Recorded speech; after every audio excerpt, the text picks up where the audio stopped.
šalinti tikrai nereikėtų, nes jie atlieka ir papildomą kramtymo funkciją, taip pat nukrauna ir sąnario darbą. Tačiau evoliuciškai pasikeitus mūsų mitybos įpročiams, odiniai dantis tampa nebereikalingi, dėl to kai kurie žmonės iš tikrųjų nebeturi. Jiems Rota rauta lieka kaip pakrauta traukinio krovėjų ar žirkėno tie prigauta. Kaip obuolys, ar nuo kurio jis buvo spaustas, laukia kamuolys, arba jau senai kas muš yra sulaukęs. Abėcėlė tapus iššūkių, maistas virsta iššūkės, pabuvę žandų išvakės, veidas primena lėlės.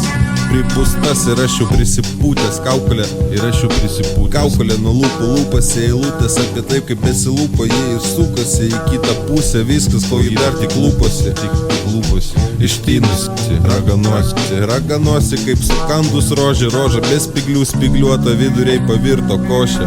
Vaikas atsilošęs jau, nes pamiršo stovi.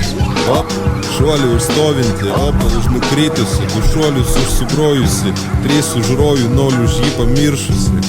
Jam išėjusi paviršių, po pagalvę tik dusintis, fėjos jau senai darbus pamiršo.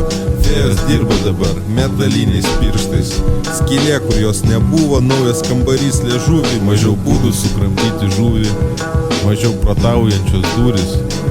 Gerai, kad ne vasaris, būčiau pas fėją savis skaičiavęs, liežuvį hatą primontavęs, gaunas gal nebesarmatis aš, tarp žasų dabar aš antis, gal ne žasinas, bet pats Antanas, kaimynas bežasis, zombius antidūnantis, propantis.